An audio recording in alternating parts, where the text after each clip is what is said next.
Hello. Ayan. Good morning, class. Wala po yung teacher nyo. Di-dismiss na sana. Well, ituloy natin. Saya sana yun eh. May palaro yun eh. Sorry, wala akong palaro. Wala rin akong premyo. Pure ano lang, pure wisdom from the Lord.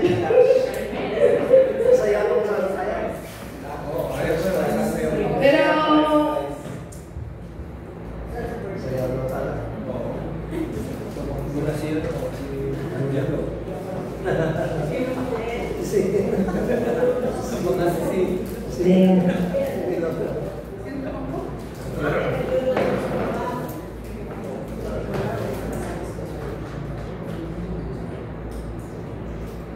gusto nyo bang maglaro? Pwede naman. Walang prize. Yan ang such. Walang prize eh.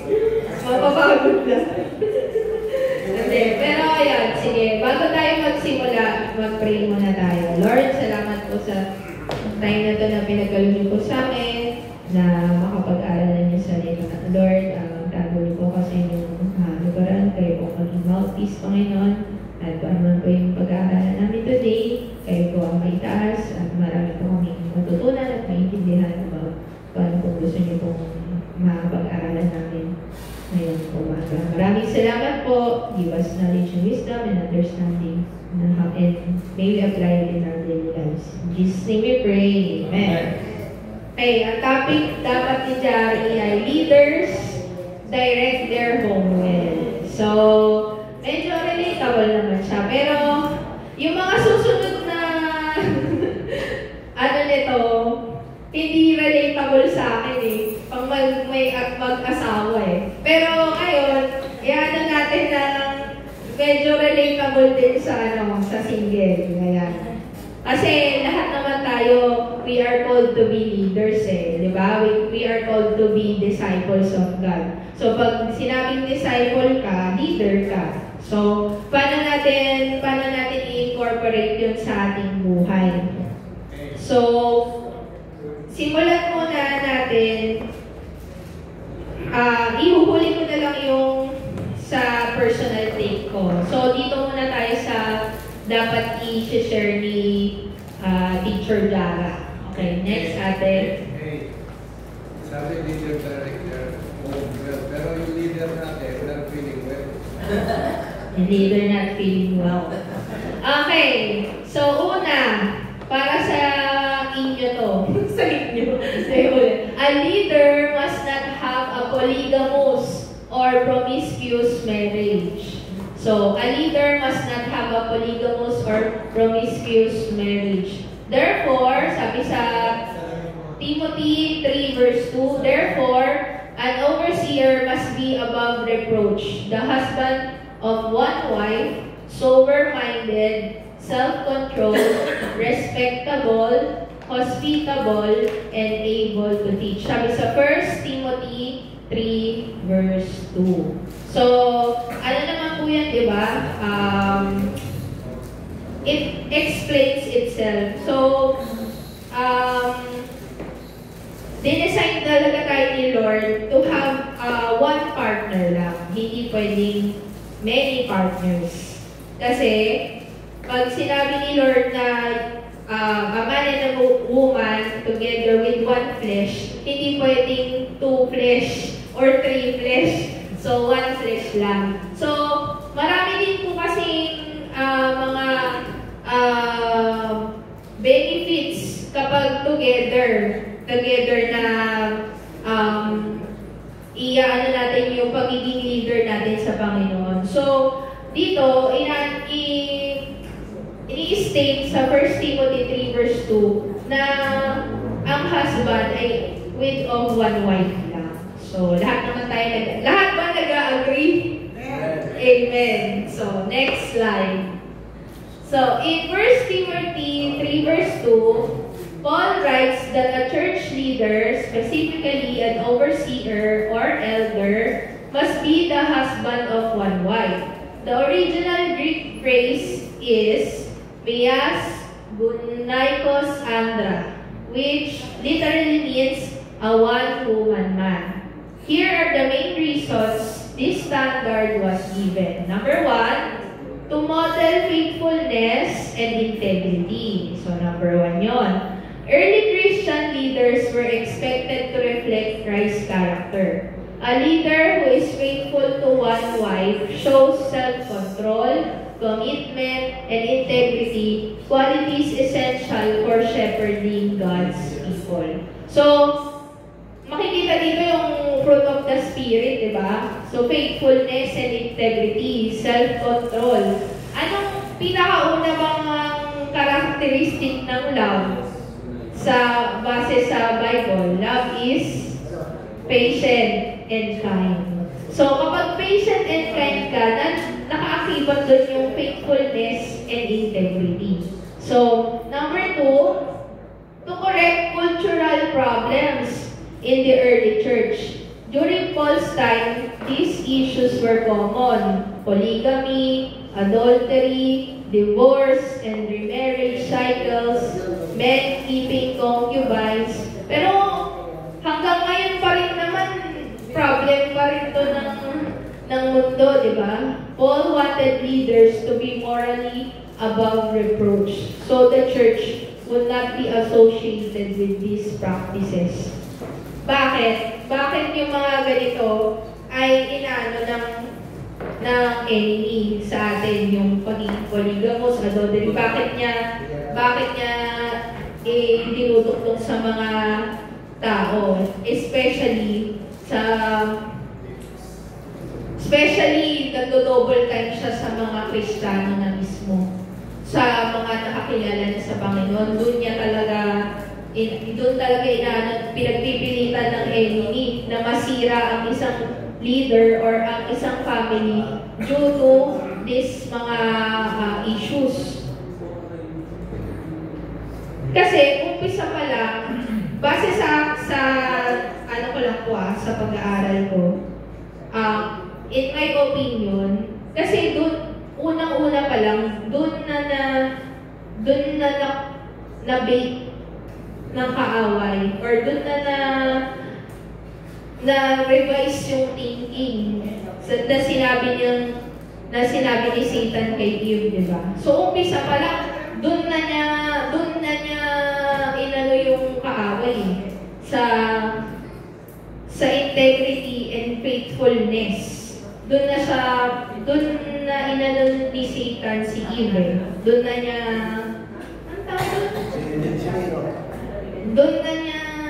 tinempt. Ayun. Doon niya na tinempe. Bakit? Kasi yung foundation na yun, doon na nagkaroon ng small crack nung naniwala si Eve sa kanya. So, sa pagkakaalam ng kaaway, doon pa rin niya tayo makukuha. Pero, this is the bad. Yung iba nung wala pa si Jesus eh. Iba nung wala pa si Jesus. So, di ba, nagkasala na si Eve tsaka si Adam dahil dun sa inano nila. At based from sa kasalanan nila, dun na nagsimula din yung although sinabi naman ni Lord na magpakarami kayo, iba-iba yung law before sa law ngayon. So hindi na nung time na yon, wala pa si Jesus nun. Diba? Si Jesus na nagpalit, gets nyo po ba yung nasa utak ko? Minsan ang hirap i-explain mo. Minsan ganon. Kumbaga, dati kasi nagpaparami sila sa number. At blines naman ni Lord yun. Pero yung ngayon, hindi tayo pwedeng asawa ng marami. Kasi iba na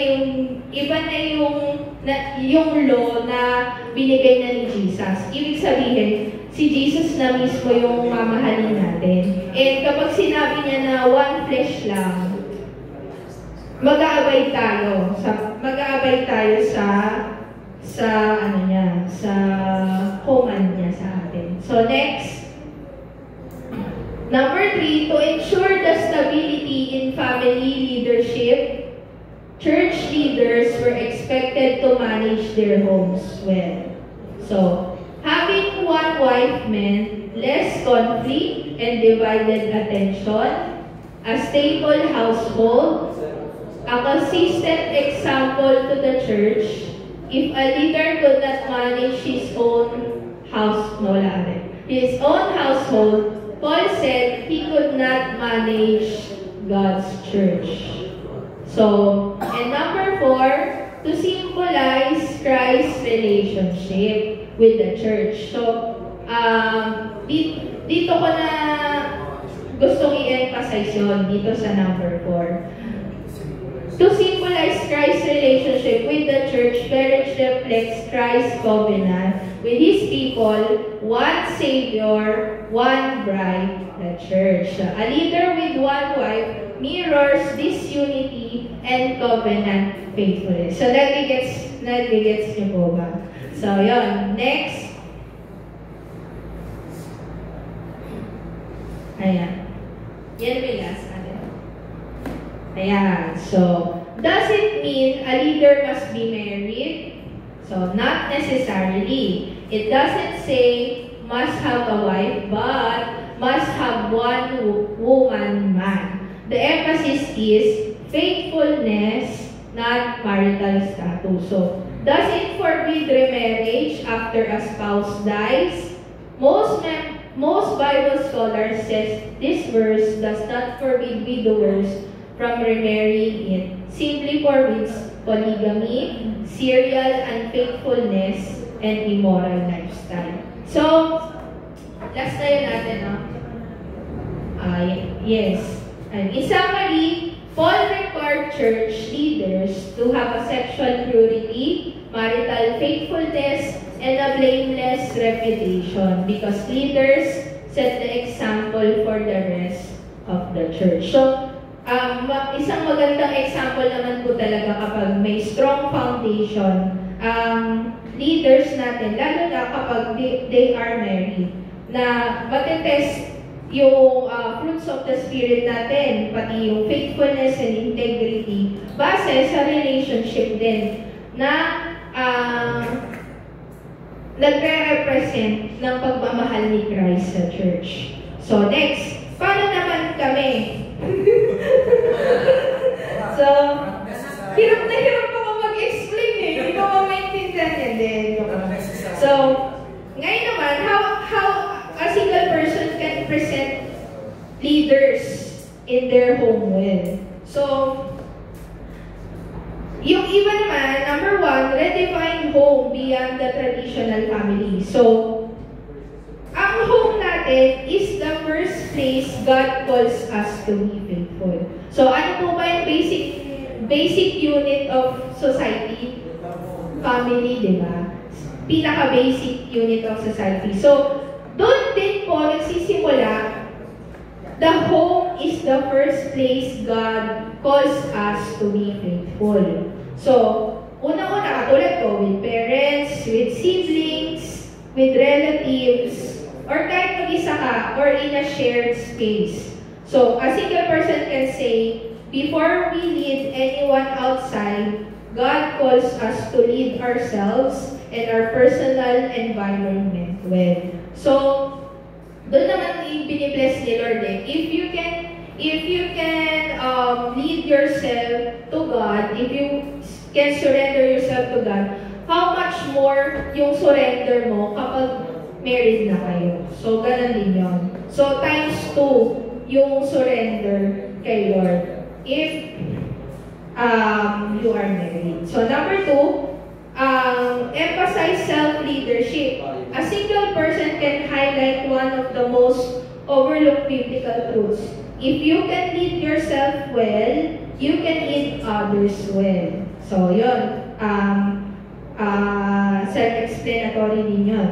So, ini-includes yun yung managing your emotion, honoring God with your habits, keeping your space in order, being disciplined with prayer, and living with integrity even when no one is watching.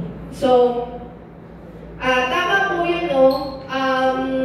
Yung sinabi ni Pastor kanina sa preaching, ang kabataan ngayon, pinupukol na ng kaaway base sa brain. Kasi ang depression, ang anxiety, is chemical imbalance sa brain. Chemical imbalance sa brain kasi yung height of emotions mo unbalanced. Bakit? Because of overstimulation. Because of technology. So, isang malaking factor din yon na, di ba, mga bata na scroll. 2 years old pa lang, alam na mag-manage ng iPad. So, laging nasi-stimulate ang brain, laging tawag nito, nagagamit yung brain cells. Pero ang hindi nagagamit yung spirit. Diba? Number 1 talaga yung spirit eh. Physically, mentally, ang pinaka-importante ay spiritually. Kasi, doon talaga nag-perform yung natin, character and behavior ng bawat isa. So, kapag may kakulangan nun, kanino natin dapat ilapit yun? Sa Panginoon dapat. Kaso, minsan, kapag illness na talaga siya, hindi rin natin ma-judge yung tao. Only God knows. Kaya po pag ganun, ang magagawa natin is, mag-ano tayo dun sa ikalalago ng spiritual ng mga kabataan pa lang.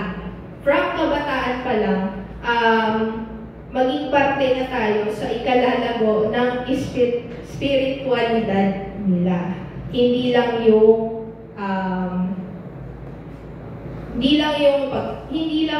edukasyon, hindi lang yung paano makipagkapwa-tao, bagkus paano yung personal relationship nila sa Panginoon. So, una po yun. That's how we will lead others by leading in ourselves ng ganun.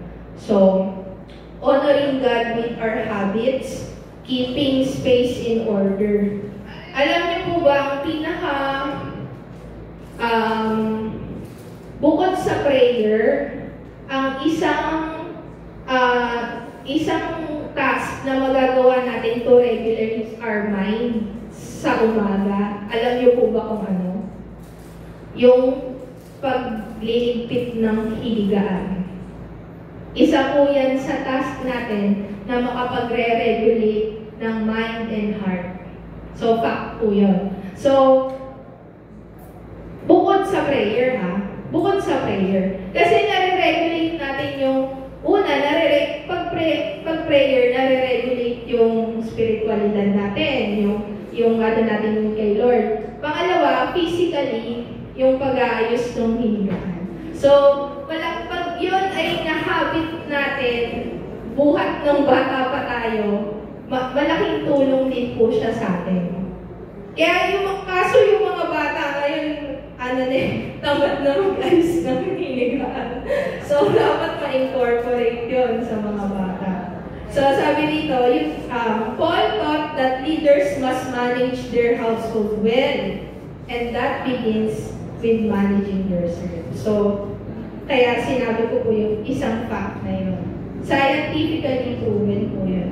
So, number 3, teach that God looks at faithfulness, not status. So, the Bible never said leadership is only for married people. So, God evaluates, unang-una, faithfulness, character, consistency, and stewardship. So, a person can model God of marital status. Siyempre, ang number one example natin dyan ay si Paul, si Daniel, si Jeremiah. Ayan. So, and si Jesus, ang pinaka-greatest example natin doon. So, number 4, apply the lesson to personal routines. So, you can share examples like setting a spiritual atmosphere at home, keeping a disciplined lifestyle, being responsible financially and emotionally, cultivating peace in your living space, and practicing forgiveness and humility with those you live with or interact with. So, isa rin po dito sa pinaka-importante yung sinasabi sa atin ni Pastor na mag-journal. Ang journal, not necessarily hindi, paano ko explain?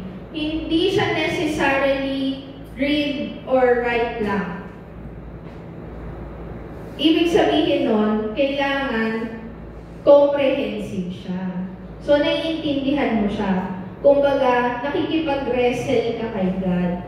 Yan yung number 1 na malaking tool po yung pagsusulat. Kasi in memorizing or in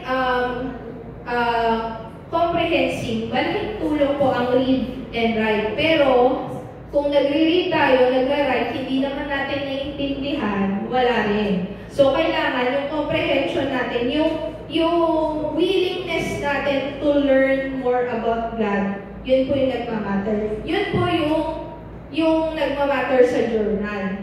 Na naiintindihan mo at ina-ask mo si God na maintindihan kung ano yung tinuturo niya sa'yo everyday. So, yun po yun. Malaking tool ang reading and writing, pero ang nagmamatter is yung willingness mo to learn about God and yung love mo about God, yung relationship mo, kasi communication mo. So, napakahalaga po ng prayer kasi communicating with God.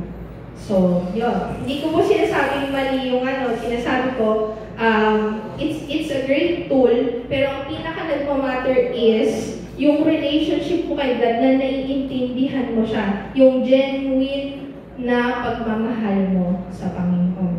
And next, use testimony instead of traditional parenting examples. So, a single person can make the message relatable through personal experiences, youth ministry examples, and struggles. Katulad ng ginagawa ko ngayon. So, ayun.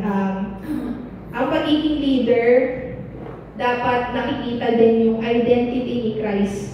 Yung Christ-likeness sa buhay ng bawat isa. Kasi unique po tayo. Walang ni isang pareho ng buhay. Unique po, uniquely yours na pinagkaloob sa iyo ng Panginoon. Ang is paano nakikita yung identity ni Christ sa buhay na plinado sa iyo ng Panginoon.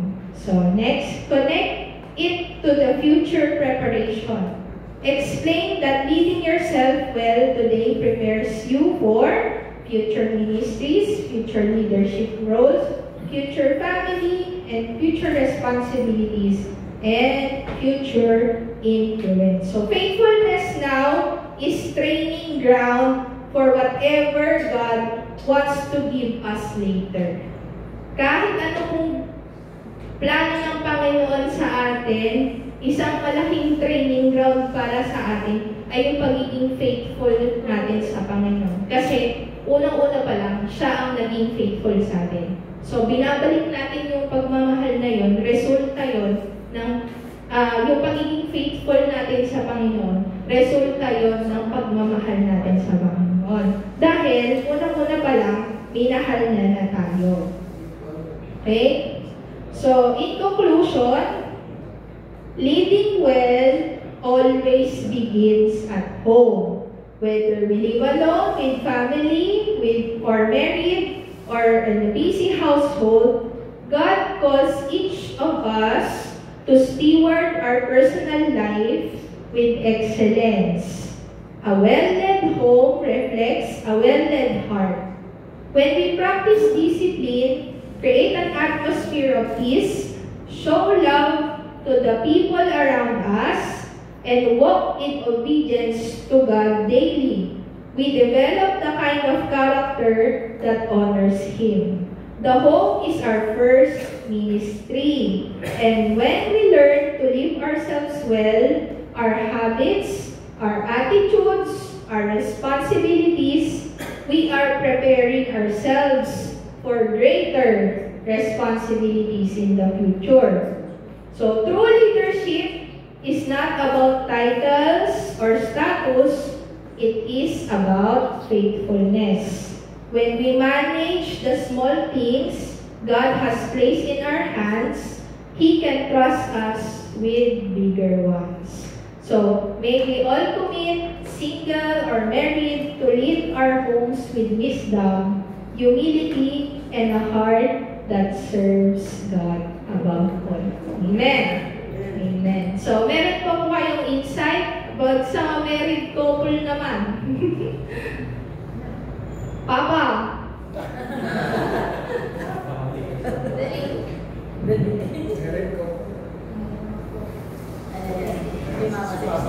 Ako na lang. Hindi ako person. Huwag na. Surrender. Kaya ka lagi pa di ba? Lagi gumagano ba? Surrender na ako. Para wala na awal. Yan ko lang yung kanina, inakit mo na, yung mga bata, turuan sila mag-higpit mo na, higaan. Kasi, kakaiba talaga yung mga kabataan before, yung sa amin, sa panahon namin. Kasi, so, ang mga kabataan, usually talaga mag-higpit ng banig. Ay, hindi pwede hindi mo ligpitin kasi maliit lang yung bahay mo. Di ba? Naka-carpet yung banig. Alam mo ngayon, naranasan natin yung mga kabataan. Talagang kakaiba. Kasi meron na silang kama, may sariling kwarto. So, pag-gising nila sa umaga, wala na, tayo agad. Di ba? Prepare agad guys na lalo na kung malapit na yung pasok, di ba, yung oras. So, meron na sila ngayon. Usually, magulang pa rin ang naglilipet. So, nawawala yung responsibility na ituturo ng magulang. At like sa atin dati, tayo, binigyan tayo ng responsibility. Lalo na pag umaga, no, naglilipit ng higaan. Tapos, pag Sabado, nagwawalis ng bakuran. So, ang daming ginagawa ng mga kabataan dati. Tapos, tutulong. Mag-iigib, tutulong sa tatay, magsisibak ng kahoy. Yung ano na yun, na-develop yun, yung kabataan na yun, di ba? Yung responsibility ng isang bata. Ngayon, parang kakaiba na yung panahon nila. Kasi hindi na ituro yung responsibility. Puro aral, puro ano na lang ang ginagawa nila. So, kaya wala talagang ganun ang nangyayari sa panahon ngayon. Lalo na pumasok yung social media, yung internet, wala na talaga nangyayari. So, yun. Yun lang yung... Surrender na. Ako. Kasi yung secret daw ng married life, medyo hindi masyado hindi yung ano pa man, yung couple nagsasama daw. Kasi merong in-interview na mag-asawa na matanda na ano daw yung sekreto nila, bakit tumagal sila ng 50 o maybe 70 years. Ang sabi, ang ano daw, hindi yung love forgiveness. Yung forgiveness ang pinakasikreto. Para yung together, yung tagdita, hindi sila maghiwalay. Yung forgiveness sa bawat isa. Yun ang pinakamahal. So, yun po, yan ang ano natin sa mga couple. Kasi wala pa sa couple, sabi not necessarily, sinabi natin. Ano natin, basta lahat ng ginagawa natin for the glory of God. Meron pa po, si Tito Noy, matawa. Tao ka, brother Noy. Matawa ka eh. Ay, iba yung nagsasabi. Yung kanina sinabi ni Doc A, no, yung mga karakteristik ng leaders, sabi mo nga, self-explanatory na eh, no? Kasi, contrary doon sa mga karakteristik na yun, mag-create talaga ng trouble sa pamilya lang. Sa pamilya, no? Yung lalaki, merong iba, yung problem sa relationships, sa parents and children. Tapos doon naman sa ano pa ibang karakteristik doon sa 3-2 ng yung Hindi polygamous, hindi gano'n yan. Tapos kasi faithfulness and integrity. Contrary doon, mag-create ka ng trouble para sa relationship ng mag-asawa, trouble sa magulang at sa anak. Tapos marami pang binanggit ng mga karakter na Fruit of the Spirit. Pag hindi gano'n, huwag kang maasang magiging maganda ang takbo ng buhay. So, lalo na yung sa mga leader na, o sa mga elder o sa mga magulang, siyempre yung unang-una dapat. Kasi,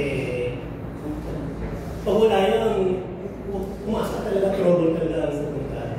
Kaya napakaganda yung ganun parang karakteristik sa buhay ng isang leader ng tatay. Kaya si Solomon nagka-trouble siya. Di ba? Ito naman kasi...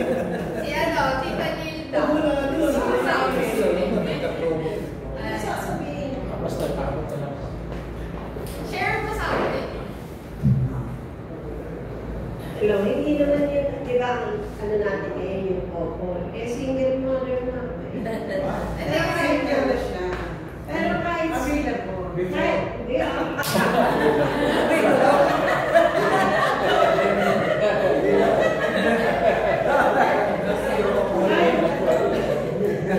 Kahit single, nakagayad ako dun sa aking mga anak, lalo na kay Ian at kay Rachel. Kasi si Jillian, sobrang nakadepende sa kanila. So, di ba dapat, kung tayo, hindi natin din sila pwedeng pabayaan kahit sila ay may mga pamilya na, and then, hindi naman ako naninira, no? Kasi, pag pumunta ako dun sa kanilang lugar, kakapraso lang yung higaan, Jillian, ang dumi-dumi. Disesetulan ka. Rachel, ano ba ginagawa mo dito sa anak mo? Sabi ko na, hindi mo pagkagising magligpit. Kasi kami, nabuhay kami, na sinasabi ng magulang namin, bago umangat sa higaan, magligpit. Ngayon, naisip ko, pinay ko kay sister, lagi naman ganun, habit na talaga ng matatanda noong mga araw na pag-gising magligpit. Pero hindi ko narinig yung sinabi ng nanay ko mag-pray. Kaya, di ba? Kaya, yun lang sa akin, yung leadership ng isang, lalo na at single mother na, single mother sa widower. Yun. Kailangan, kahit matatanda na sila, talagang itutulong. Kasi binag-grade nila si Jillian eh. Ganun ang panahon ngayon ng mga anak natin, ng mga anak namin. Binigay din nila yung anak nila. To the point na mahina yung Jillian, konting pain lang, nakamama na. Kaya ako hindi, talagang tinuturuan siya maging strong. Yung nabalian ng paa. Hindi siya nagsasalita sa akin, hindi siya susumbong. Pagdating ng mama niya, doon siya iiyak. Sabi ko, ano ka ba nabalian ka ng paa? Iiyak ka na. Sabi ko, tiisin mo yan, ba't yan naging kasi naglaro siya ng badminton. Naglaro siya ng badminton kaya siya nakapapilihan. Ba't yan ang pagtanong? Sabi ko gano'n, huwag ganyan. Huwag kang basta na lang, iiyak na lang sa isang sulok. Nung dumating ang mami niya, tsaka lang siya, lumapit sa mami niya, hindi niya ako sinabihan na may masakit sa paa niya. Kasi alam niya, kinukuha ko, yung tinitrain ko na sa Jillian,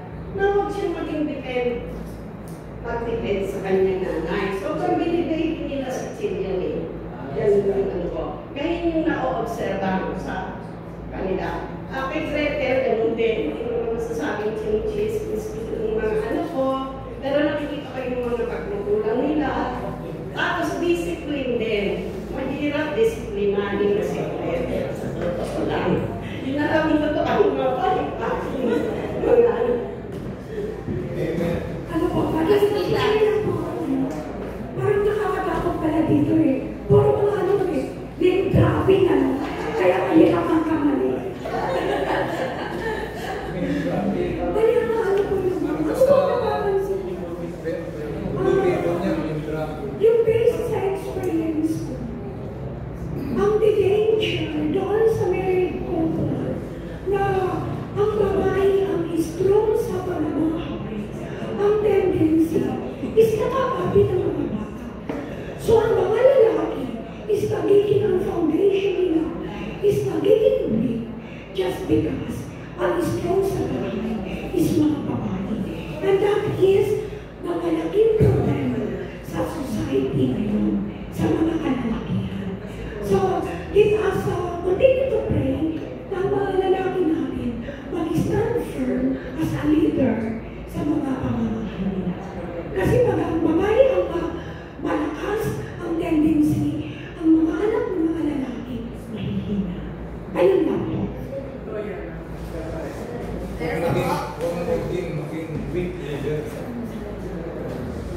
Okay,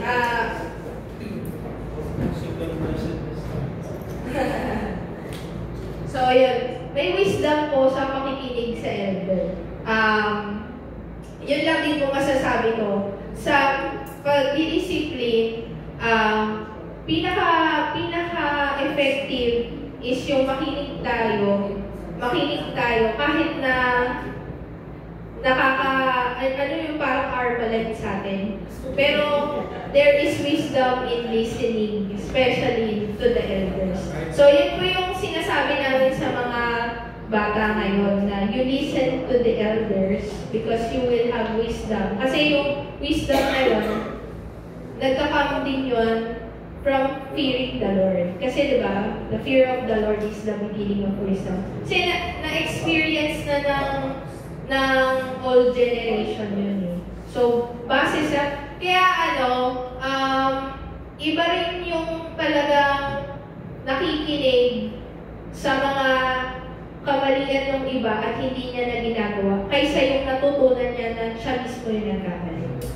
Iba po yung wisdom na yun. Kasi yung wisdom na yun, umpisa pa lang nag-obey ka na. So, para hindi mo na karanasan pa. At yun sa aking pagkakaintindi, yun lang naman yung gusto ng elders na ipapaana sa atin. Lalo na sa kabataan na ano. Kasi parang papunta na rin kami doon eh. Pag sinabi, yung panahon namin, ganito.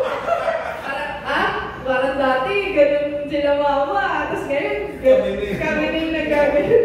Parang tumatanda na talaga kami Parang ganun. Pero there is wisdom na. And doon kay tita naman, tama po yun sa din sinabi sa amin ni Jonard sa training nila. Binibless ng Panginoon, hindi lang binibless eh. There is authority and benefit kapag yung men of the family, siya yung pinaka-foundation. Kasi pag hindi siya yung foundation, nagkakasala yung men. Kasi yung men yung binigyan ni Lord ng authority. Ang number one role ng babae, intercessory. Yun ang number one ng babae. Ikaw ang matibay sa panalangin. Kasi kung ang foundation ay ang lalaki, siya yung may authority, yung babae yung support system. Kaya nagkakaroon ng kabaliktaran ngayon kasi ang nangyayari, ang nagiging foundation babae. Puro surrender yung lalaki. Kaya hindi rin pwedeng laging surrender. Kailangan laging authority ang lalaki. Ang babae, kahit masakit. Joke lang. Hindi, joke lang. Pero ang number one daw, natutunan ko din naman yun. Ang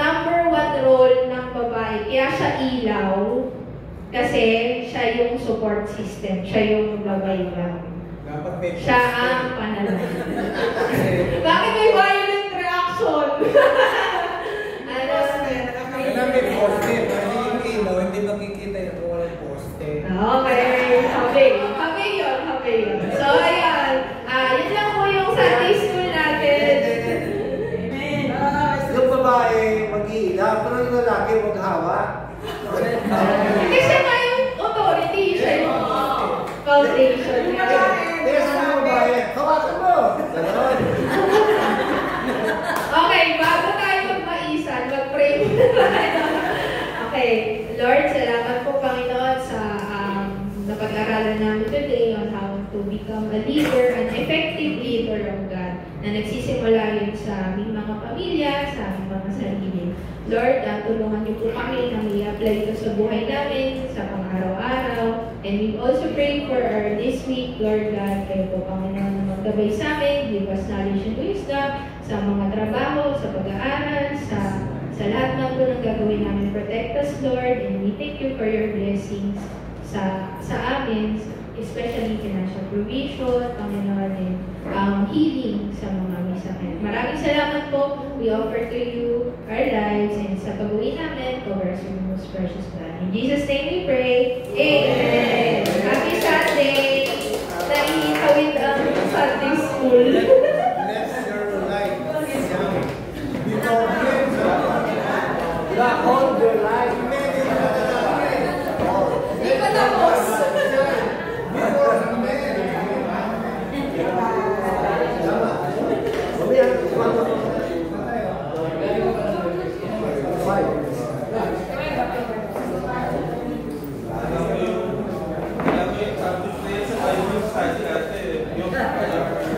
Yung